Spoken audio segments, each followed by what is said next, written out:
Cole was the kind of person nobody remembered. He was 22 years old, had messy brown hair that never seemed to cooperate, and owned exactly 3 hoodies that he rotated through the week. He lived in a small apartment near the university campus, the kind of place where the heating worked only when it felt like it, and the walls were thin enough to hear his neighbor's terrible taste in music. He was studying business administration, not because he loved it, but because he had no idea what else to do with his life. His grades were average. His social life was average. Everything about Cole was so thoroughly average that he sometimes wondered if he would simply fade into the background one day and nobody would notice. On the morning that changed everything was running late for his shift at the coffee shop where he worked part-time. He had overslept again, a habit his mother constantly warned him about, and he was rushing down the sidewalk with his shoelaces untied and a piece of toast hanging from his mouth. That was when the sky cracked open. There was no other way to describe it. The clouds above Portland split apart like someone had torn a hole in a piece of paper, and through that hole came something impossible. A ship. But calling it a ship felt wrong, like calling the ocean a puddle. It was massive, bigger than anything had ever seen, blocking out the sun as it descended through crackling purple energy. The ship was beautiful and terrifying at the same time. Its surface looked like it was made of scales, shifting between silver and deep black as it moved. Smaller vessels detached from its sides and spread across the city like dandelion seeds caught in the wind. Stood frozen on the sidewalk. The toast fell from his mouth. All around him, people were screaming, running, crying, praying. Car alarms blared. Someone crashed their vehicle into a fire hydrant. The world had gone mad in the space of 30 seconds. But just stood there, staring up at the impossible thing in the sky, and felt something strange. Not fear exactly, something deeper, something that felt almost like recognition. The next few hours were chaos. The military arrived. The news helicopters swarmed. Every television channel on Earth switched to coverage of what they were calling first contact. Made it home somehow, though he could not remember the walk, and sat on his couch watching the events unfold on his cracked laptop screen. The aliens called themselves the Conquered. They were a confederation of 17 different species who had been watching Earth for centuries. They came in peace, their spokesperson announced, speaking perfect English through a translation device. They were not here to conquer or to trade or to share technology. They were looking for someone. Ordered pizza. It seemed like the right thing to do when the world was ending. He was halfway through his second slice, watching a talking head on the news speculate about what the aliens wanted, when his apartment door simply stopped existing. One moment it was there. The next moment it was gone, replaced by 4 figures that had to duck to fit through the doorway. They were tall, at least 7 feet each, and they wore armor that seemed to absorb the light around them. Their faces were hidden behind helmets of smooth black glass. Dropped his pizza. The tallest figure stepped forward. Then, to his complete shock, the alien dropped to one knee. The other 3 followed immediately, their armored heads bowing low. "My lord," the tall one said, and its voice was deep and resonant, filling the small apartment like thunder. "We have searched for you across 3 generations. The blood flows in your veins. You are the heir to the obsidian throne." Stared at them. His brain, which had been struggling to process the day's events, simply gave up. "I think you have the wrong apartment," he said. The tall alien, who would later introduce himself as Commander Vex, shook his head slowly. "There is no mistake. We have tracked your bloodline for 60 years. Your grandfather was the liberator of the outer territories, the breaker of chains, the ruler of 3 star systems. You are his only living heir." "My grandfather," said slowly, "was a carpenter. He made birdhouses. He taught me how to fish. He died 3 years ago in a hospital bed surrounded by his family. He was not a space emperor." "He was both," Vex replied, "and now you must come with us." What followed was the strangest night of his life. His mother, Cole, was brought to the alien vessel that hovered above the city. She was pale and shaking, clutching her purse like it was a lifeline, and when she saw her son surrounded by kneeling alien warriors, she fainted. When she woke up, she was lying on something that looked like a medical bed made of light. An alien with bronze skin and 4 arms was monitoring her vital signs, sat beside her, holding her hand. "Mom," he said gently, "we need to talk about Grandpa." The conversation that followed broke something in Cole's understanding of the world. She learned that her father, the quiet man who had read her bedtime stories and walked her down the aisle at her wedding, had lived an entire other life before returning to Earth. He had been abducted by slavers in 1952. He had led a rebellion. He had conquered 3 star systems. He had been the most feared warlord in a quarter of the galaxy. And then he had come home, married a schoolteacher named, and spent 40 years pretending none of it had ever happened. "Why did he never tell us?" whispered Ambassador, the 4-armed alien who seemed to be in charge of diplomatic matters, answered carefully. Wished to protect his family from the burdens of his legacy. He believed that if he simply disappeared, the outer territories would find another way. He was wrong. "What do you mean?" asked. "The obsidian throne has sat empty for 60 years.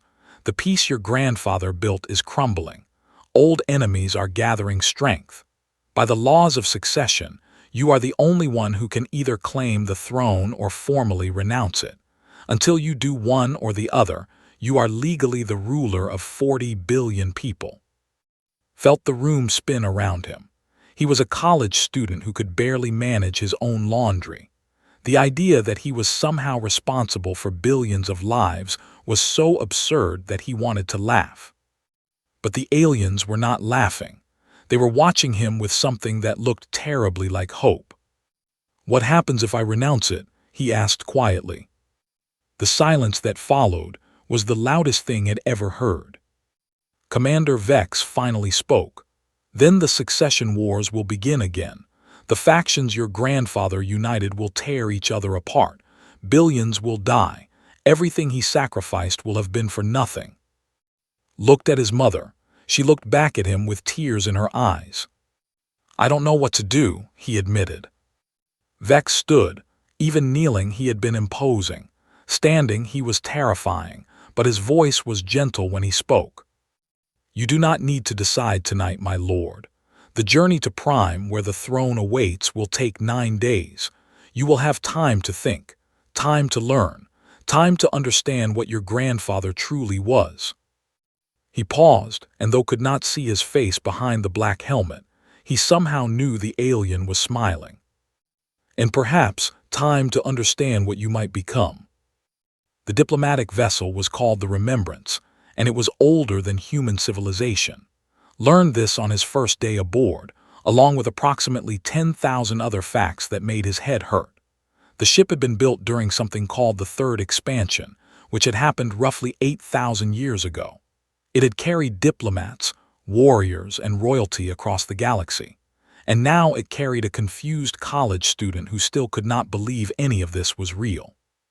His quarters were larger than his entire apartment back on Earth.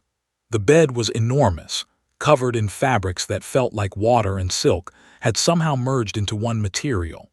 The walls could display any image he wanted, from peaceful forests to distant nebulas. There was a device that could create any food he requested, though most of what it produced tasted slightly wrong, like someone had described human food to the machine without ever actually eating any. He spent the first 2 days mostly in his room, trying to process what was happening.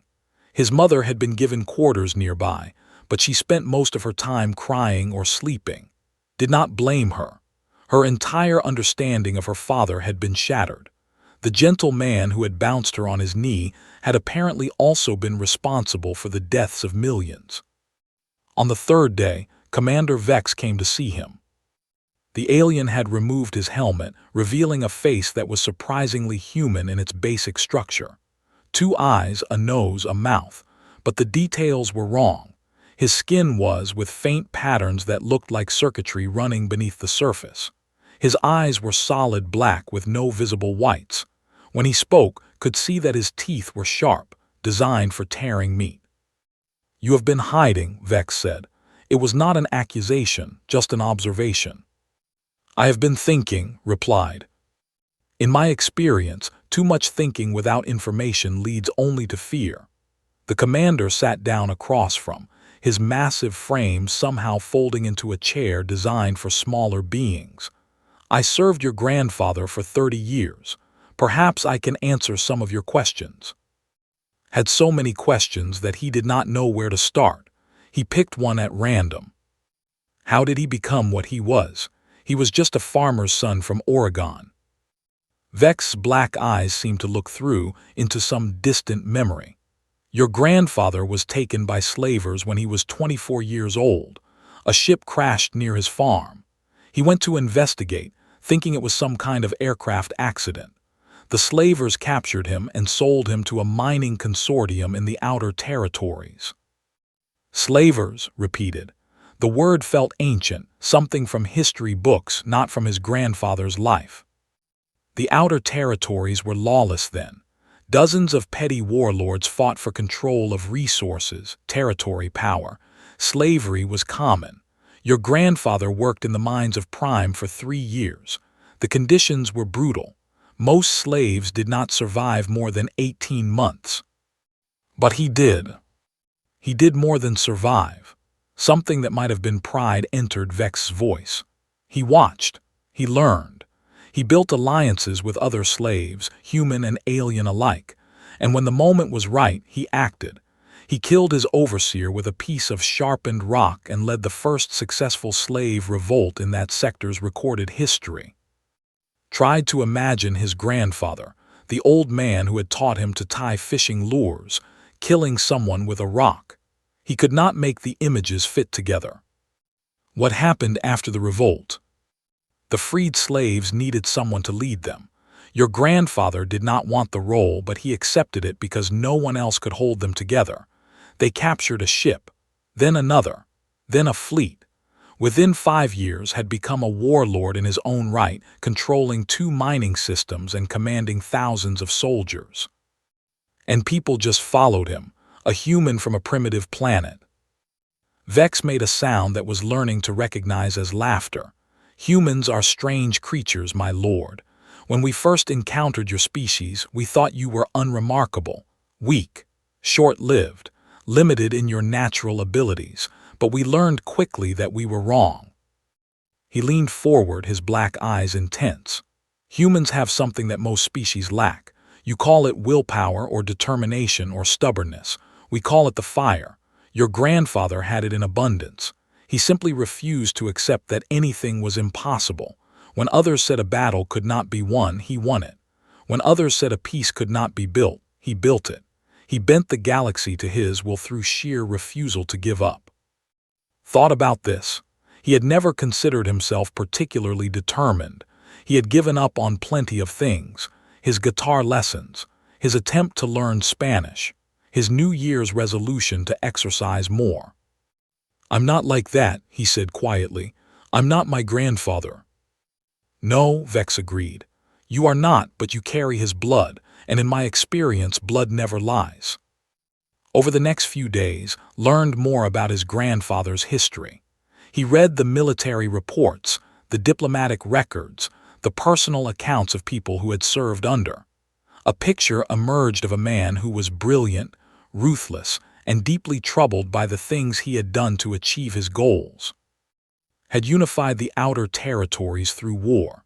He had broken the siege of Prime, a battle that had cost 2 million lives. He had personally killed the last tyrant of the Scorched Nebula in single combat, ending a conflict that had raged for generations. His enemies had called him the Pale Death. His followers had called him the Liberator. And then, at the height of his power, he had simply walked away. "Why did he leave?"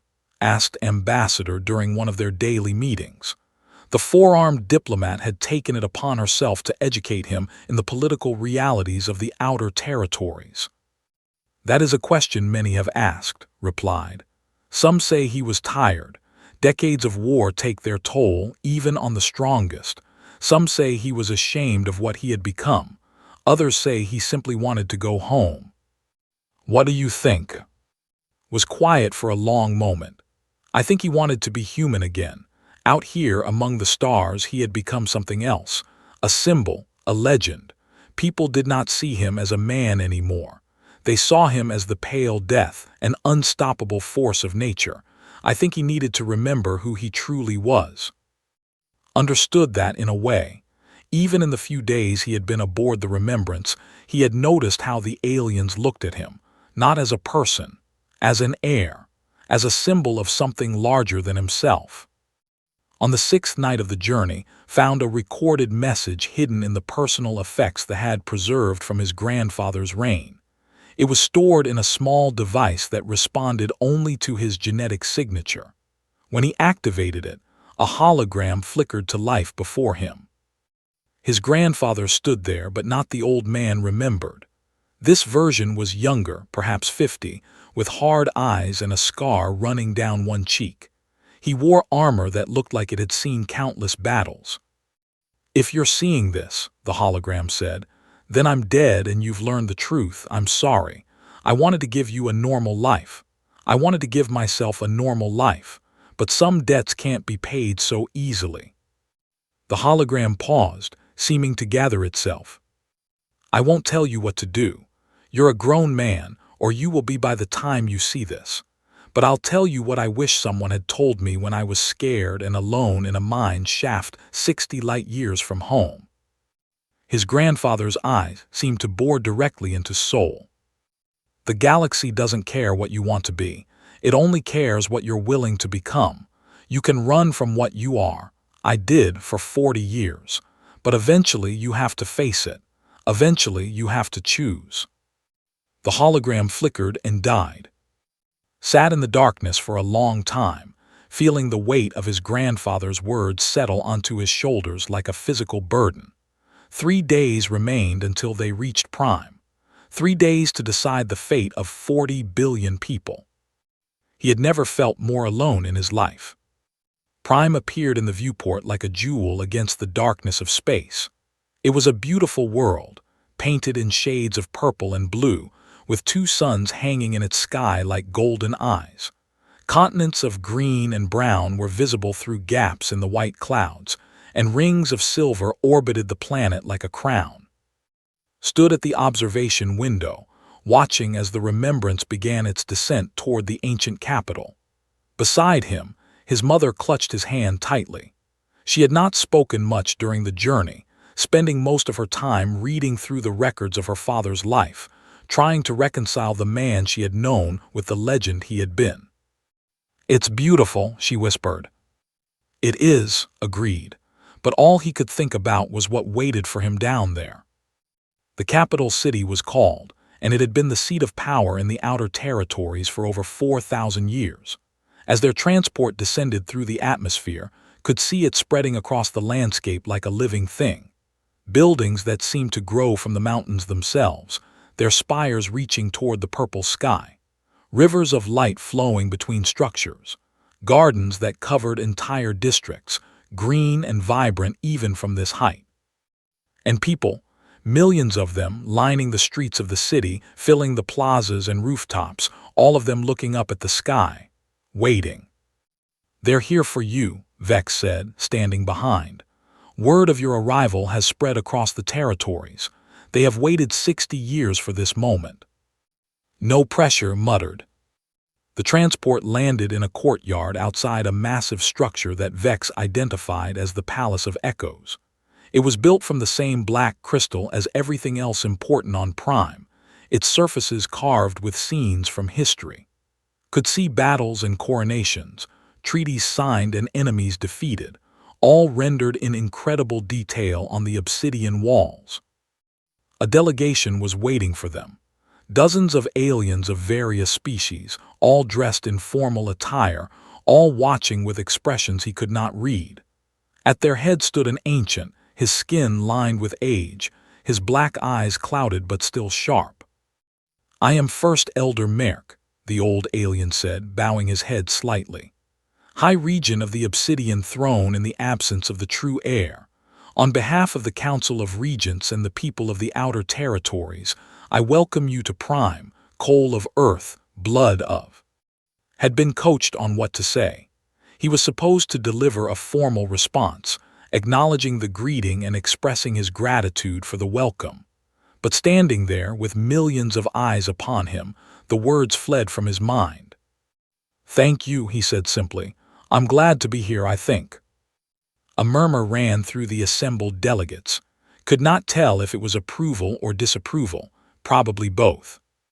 The next several hours were a blur of introductions, ceremonies, and formalities that made his head spin.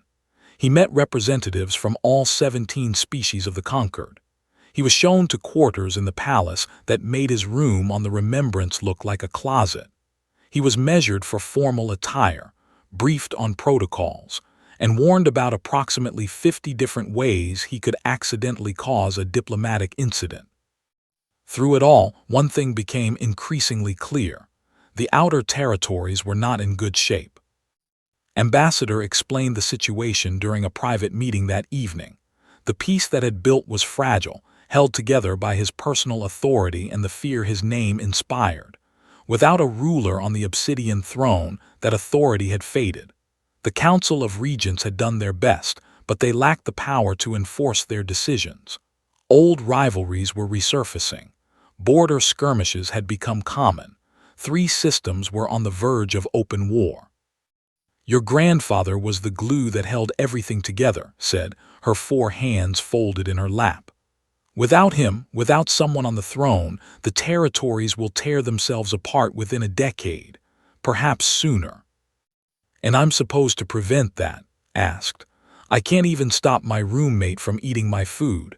How am I supposed to stop a civil war?" "That is the question you must answer, young. Tomorrow in the Hall of Echoes you will face the throne. You will either claim your inheritance or renounce it. The choice is yours." Did not sleep that night. He wandered the corridors of the palace trying to quiet his racing thoughts. The building was ancient, filled with history and memory. Of past, rulers watched him from the walls, their eyes seeming to follow his movement. He wondered how many of them had felt as lost as he did now. Near dawn, he found himself in a garden at the heart of the palace. It was quiet there, peaceful, filled with plants from 100 different worlds. A small stream ran through the center, its water glowing faintly in the dim light. He was not alone. A woman sat on a bench near the stream, her face illuminated by a handheld device she was reading.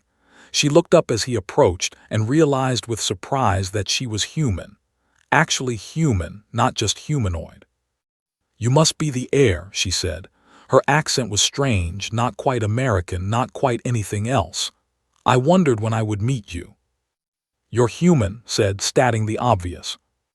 "Grace Palmer." She stood and offered her hand, and he shook it automatically. "My grandparents were taken from Earth in the 1960s. I was born out here. Never been to Earth, actually. Heard it's nice." "It has its moments." Sat down on the bench beside her. "How many of us are there? Humans, I mean, out here in space." "A few thousand scattered across the territories. More than you'd expect. The slavers like taking humans. We're adaptable, apparently. Good workers. And occasionally we produce someone like your grandfather." The great could not keep the bitterness from his voice. "Everyone keeps telling me how amazing he was, how he changed everything, how I'm supposed to live up to his legacy." Grace was quiet for a moment. "Did anyone tell you about the burning of?" "No." "Your grandfather ordered the bombardment of a city. 50,000 civilians died. Men, women, children. He did it because the local warlord was using them as shields, and the only way to break the siege was to show that shields would not work against him." "Felt sick. Why are you telling me this?" "Because everyone wants to paint as either a hero or a monster, and he was neither. He was a man who made terrible choices because he believed they were necessary. He saved billions of lives and he took millions. He built peace on a foundation of fear. and in the end, he ran away because he could not live with what he had become. She turned to face him, and her eyes were kind. You don't have to be him. You don't have to make the same choices, but you do have to make a choice. Tomorrow, in the Hall of Echoes, you have to decide what kind of person you want to be. What if I choose wrong? Grace smiled sadly. Then you do what everyone does, you live with it, you learn from it, and you try to do better.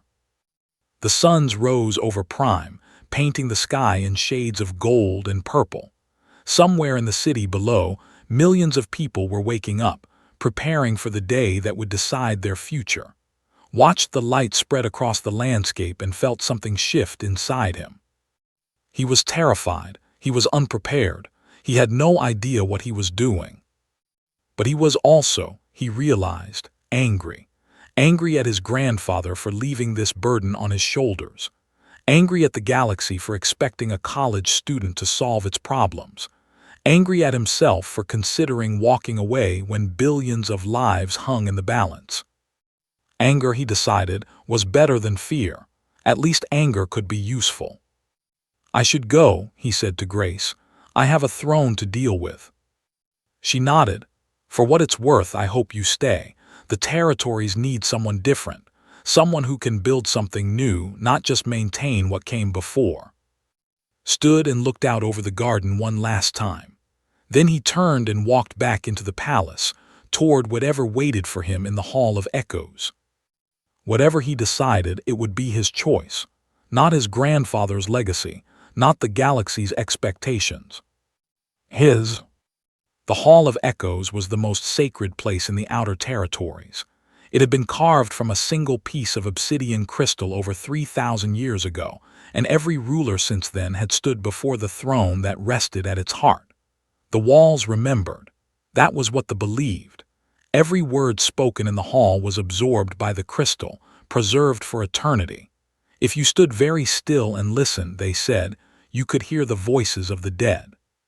Stood at the entrance to the hall, dressed in formal black attire that felt like armor even though it was made of fabric. Behind him, thousands of witnesses had gathered in the outer chambers, representatives from every world and faction in the territories. His mother stood among them, her face pale but proud.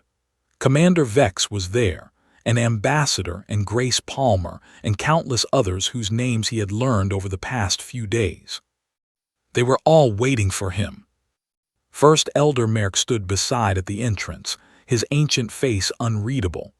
By tradition, the heir must walk to the throne alone. No guards, no companions. You must face your choice with only yourself for company. Why? Asked. Because power, true power, cannot be given by others. It must be claimed. It must be chosen. The old alien placed a hand on shoulder. Whatever you decide today, young, know that you have already done something remarkable. You came. Many in your position would have run. I thought about it, admitted. Of course you did. Only fools and do not consider running when faced with impossible choices. Merrick's lips curved in something that might have been a smile.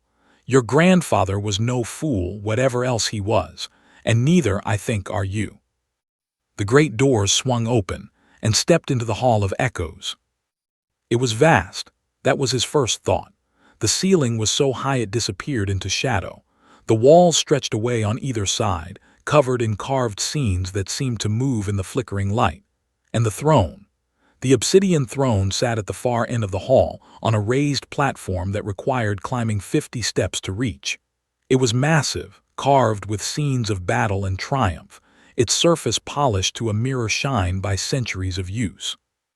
Above the throne hung the banner of a black flag bearing the symbol of a hand clutching a broken chain, his grandfather's symbol, the mark of a freed slave who had become an emperor. Began to walk. His footsteps echoed in the vast space, and as he walked he began to hear them. The voices, whispers in the crystal walls, fragments of speeches and arguments and prayers from centuries past. He could not make out the words, but he could feel them, pressing against his consciousness like memories that did not belong to him. The walk seemed to take forever and no time at all.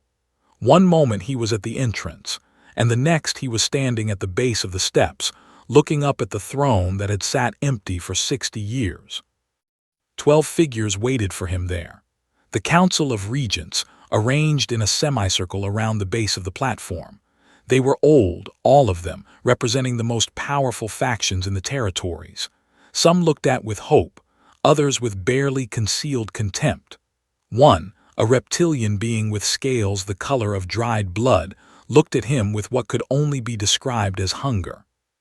First Elder Merc had somehow appeared at the head of the group. He stepped forward, and his voice filled the hall without apparent effort. Coal of earth of the blood of. You stand before the obsidian throne as is your right by birth and law. The choice before you is simple.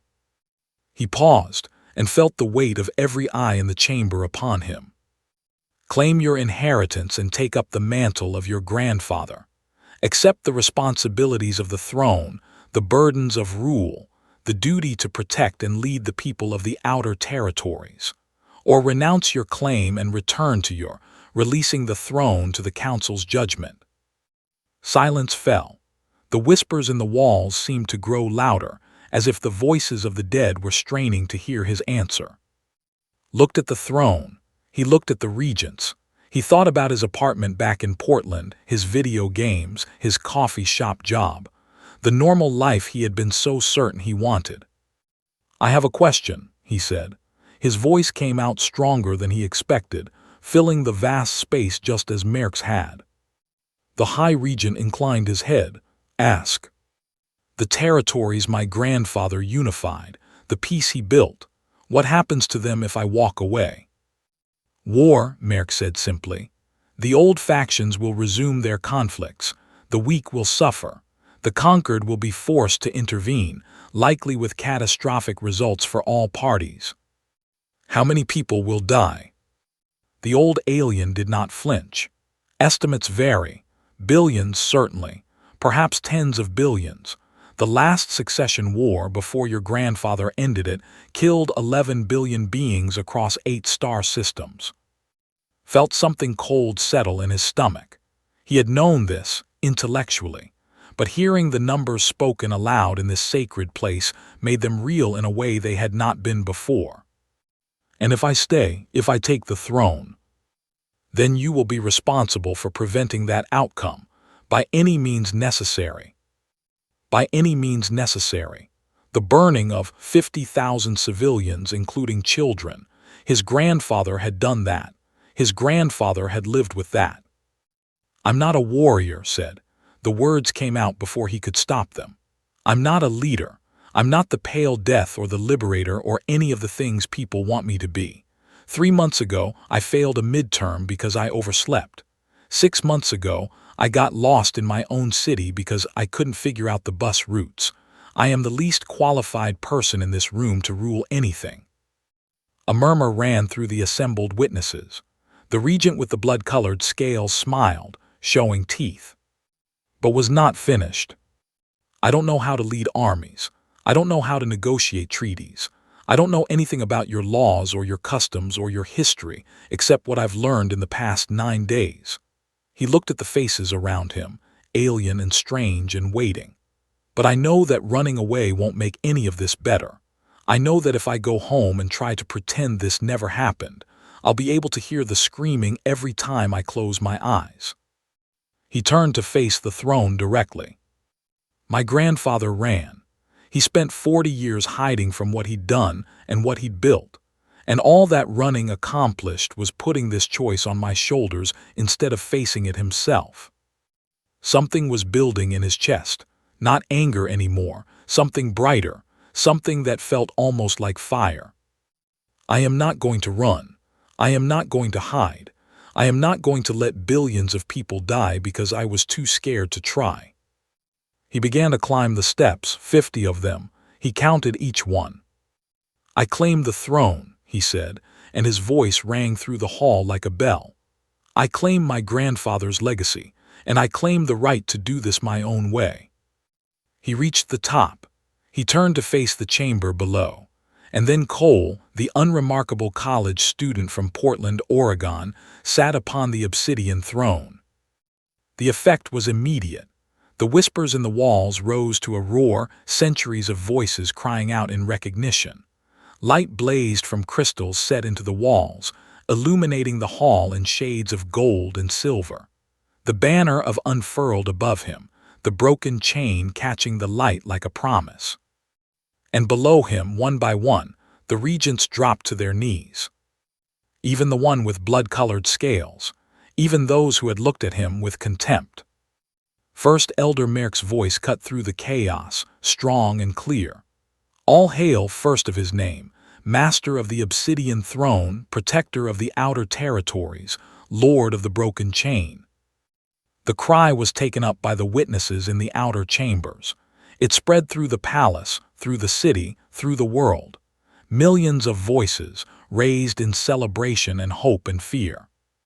Sat on the throne that had been empty for 60 years, and felt the weight of 40 billion lives settle onto his shoulders. He was terrified. He was unprepared. He had absolutely no idea what he was doing. But he was here. He had chosen. Now he just had to figure out how to survive it.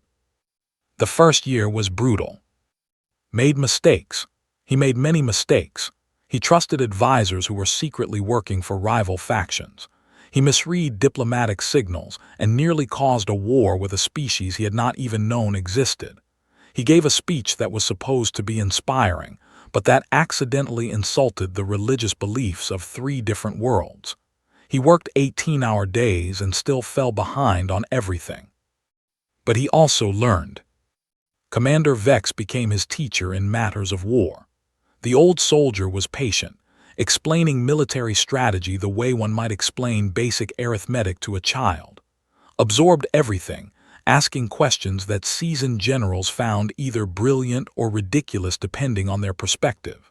He learned how fleets moved, how battles were won and lost, how the threat of force could be as powerful as force itself. Ambassador taught him diplomacy.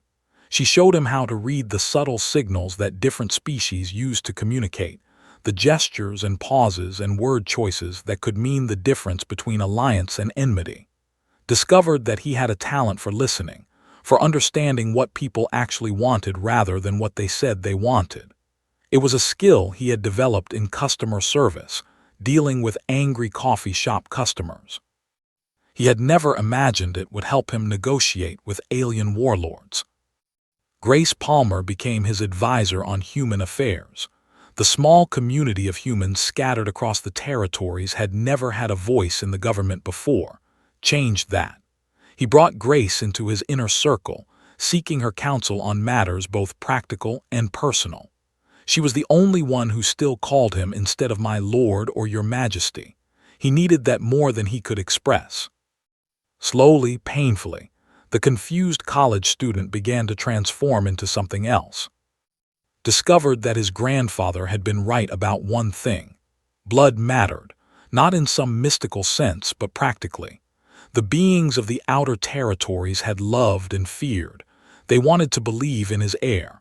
They wanted a reason to hope after 60 years of uncertainty and decline. Gave them one. His first major success came 6 months into his reign. A border dispute between 2 systems had been festering for 30 years, threatening to explode into open warfare at any moment. Previous rulers had tried to impose solutions through force or threats, tried something different. He invited the leaders of both systems to the palace. He sat them down in a room together, and then he did something that shocked everyone present. He listened. For 3 days he let them talk. He asked questions. He took notes. He made sure each side felt heard, really heard, in a way they never had before. And on the 4th day, he proposed a solution that gave both sides most of what they wanted while requiring each to compromise on the points that mattered least. They had never seen anything like it. The concept of a ruler who asked questions and admitted uncertainty was revolutionary. Rulers were supposed to be strong, decisive, certain. Was none of those things, and somehow that made him effective in ways that strength alone could not match. He reformed the tribute system that had funded the throne for centuries. Instead of mandatory payments enforced by military threat, he created a voluntary contribution system with clear benefits for participating worlds. Economists predicted disaster. Instead, revenue increased by 40% within 2 years. People, it turned out, were willing to pay for services they actually valued.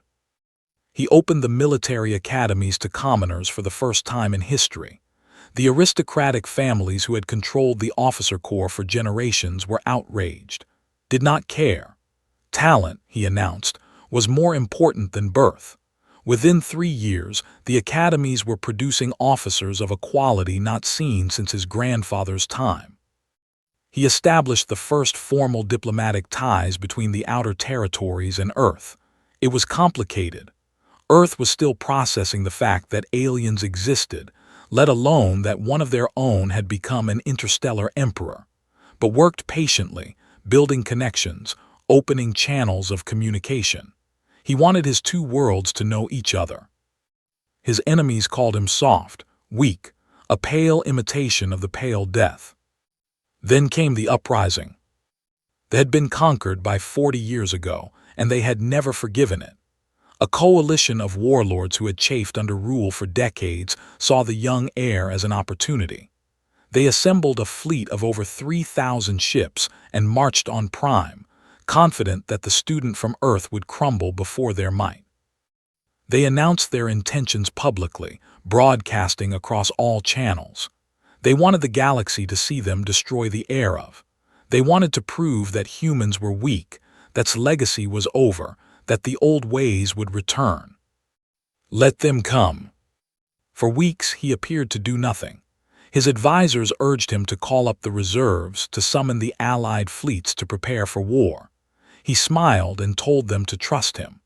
Behind closed doors, he worked frantically, calling in favors, making promises, building something that had never existed before. When the fleet arrived at Prime, they expected to find a world in panic. Instead, they found a united front.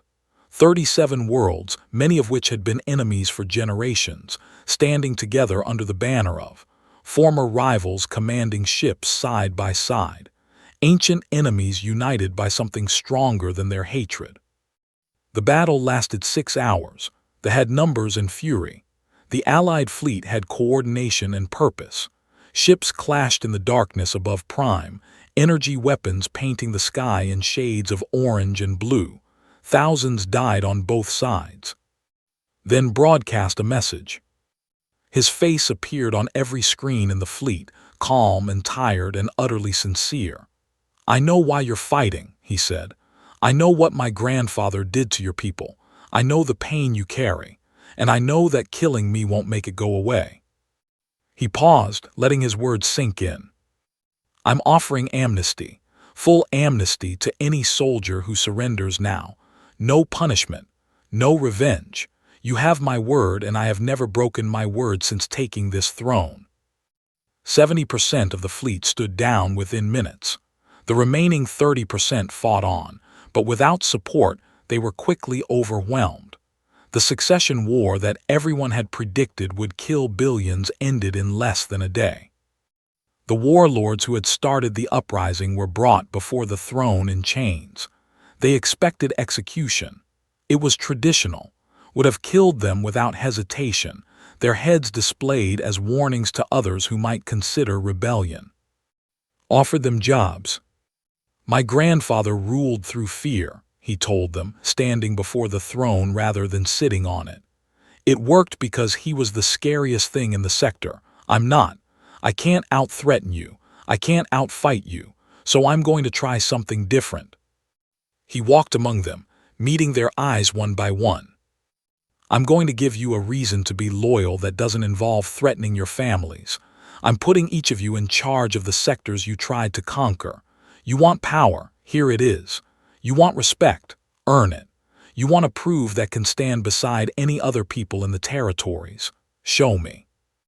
It was, according to every military expert in the conquered, the decision a ruler had ever made. It worked. 3 years after claiming the throne, stood on the observation deck of his flagship, watching Earth turn slowly beneath him. He was returning home for the first time since his coronation, a diplomatic visit, a chance to show humanity what its children had become among the stars. He barely recognized himself in the reflection on the glass. The hoodie was gone, replaced by the formal black attire of house. The messy hair had been tamed into something respectable. The uncertainty in his eyes had hardened into something that might, in the right light, be called wisdom. Grace stood beside him. They had grown close over the years, their friendship deepening into something neither of them had expected. She was still the only one who called him. "Nervous?" she asked. "Terrified," he admitted. "My mom's going to kill me. I missed 2 Thanksgivings." Grace laughed. "You've faced down assassination attempts and fleet battles. I think you can handle your mother." "You don't know my mother." Below them, the cities of Earth glittered in the darkness. Humanity, still so young, still so unaware of its potential, went about its daily business. Somewhere down there was a kid who felt ordinary, unremarkable, certain that nothing interesting would ever happen to them. Hoped when that kid's moment came, they would have the courage to say yes. He thought about his grandfather, the carpenter who had been a warlord, the emperor who had made birdhouses, had run from his legacy and understood now why. The weight of rule was crushing. The choices were impossible. The guilt of every life lost under your command never went away. But had learned something his grandfather never had. You did not have to carry the weight alone. You could share it with others.